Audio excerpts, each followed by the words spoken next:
first thing then, as I just mentioned, you may detect that very often you may be engaged in doing something, and yet there's something in the background that would rather not be doing it. Or there could be a complaining voice in your head in the background that says something about this situation that you are involved in, that you'd rather, because it might involve other people when they are not doing their best, and what am I doing here? All kinds of self-talk can come into resistance. Can manifest in many ways. It also manifests, we'll come to that in a minute, it also can manifest in the body. So you may find in any given situation, your ability grows, or your ability of inner observation, witnessing an inner state, you may find that you detect subtle forms of resistance. That's often to do with what you're doing, but you're not totally in what you're doing. Another way of not being totally in what you're doing, of having continuous resistance running in the background, is already wanting to be at the end of this particular activity, already wanting to be at the end of whatever it is that you're doing. Let's see a simple thing. You're shopping, you're going to the supermarket, but you have so many other things to do today. So that the shopping in the supermarket is just an unpleasant obstacle because you're trying to get to the end of it as quickly as possible. This is only one example, but there are all kinds of activities that can become unconsciously are regarded as unpleasant obstacles on the way to obstacles towards where you really want to be, or what you really want to be doing, which is in some future moment. So you want to arrive more at the end of this particular activity than be engaged in this particular activity. Now, many people live like their whole life. Almost every activity they do is of that kind in their daily life. Maybe when they're on vacation, if they're lucky, they're for short amounts of time, perhaps they are free of that, but perhaps not even then. So this dysfunctional state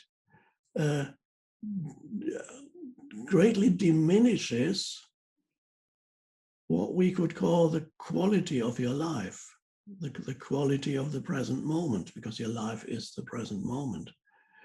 So instead of fully acknowledging the doing of this moment, you would rather be at the end of the doing of this. Now, what happens then as a result? Very often the result is what we call stress. That's how stress arises. You are here, but you want to be there, either in space or time. You're here now, but you want to be in the later. When this now is over, that's where you want to be.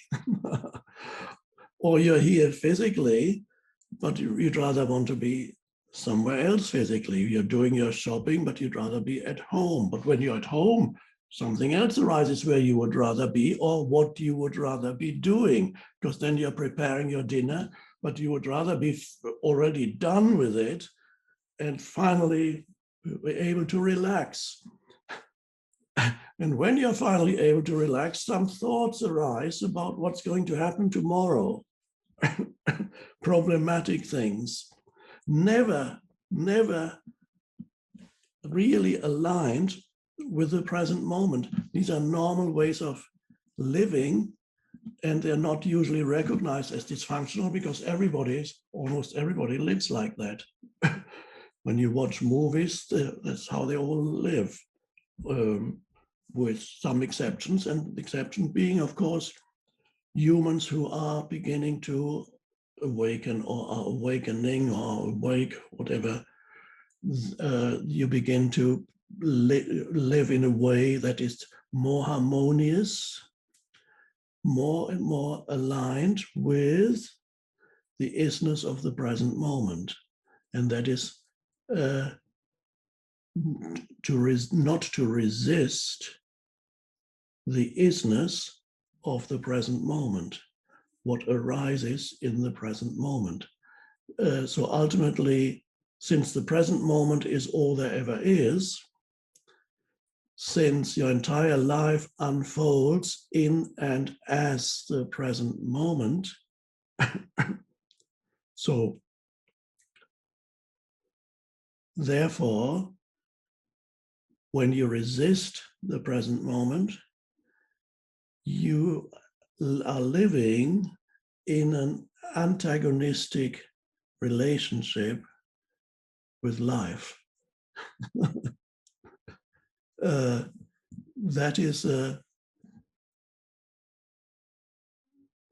no matter then what you achieve, if that is your conditioned mind pattern, you will never arrive at a place of real joy or happiness or inner peace, except when you are moving towards unconsciousness. After a few drinks, you might become more into the present moment, but you're moving towards sleep. You're moving, falling below thinking. People are trying to get away from themselves because who they are is experienced as unpleasant because of that dysfunction. So people are trying to get away from themselves in all kinds of ways, drugs and so on. And sometimes dangerous activities could help you to get away from yourself temporarily. When you're climbing a rock wall, or even when you're surfing, perhaps,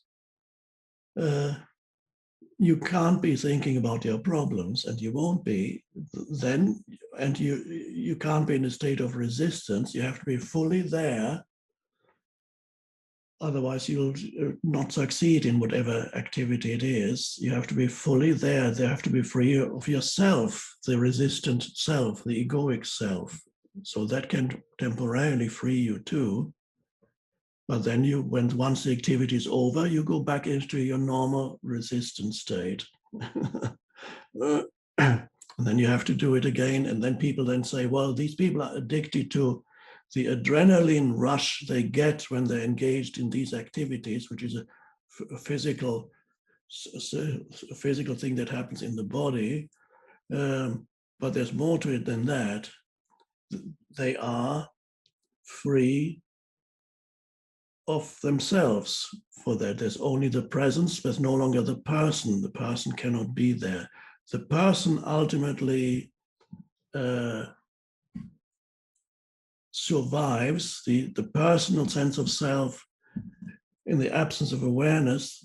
When there's only the personal sense of self, that's the ego, and that cannot survive without resistance. It needs that.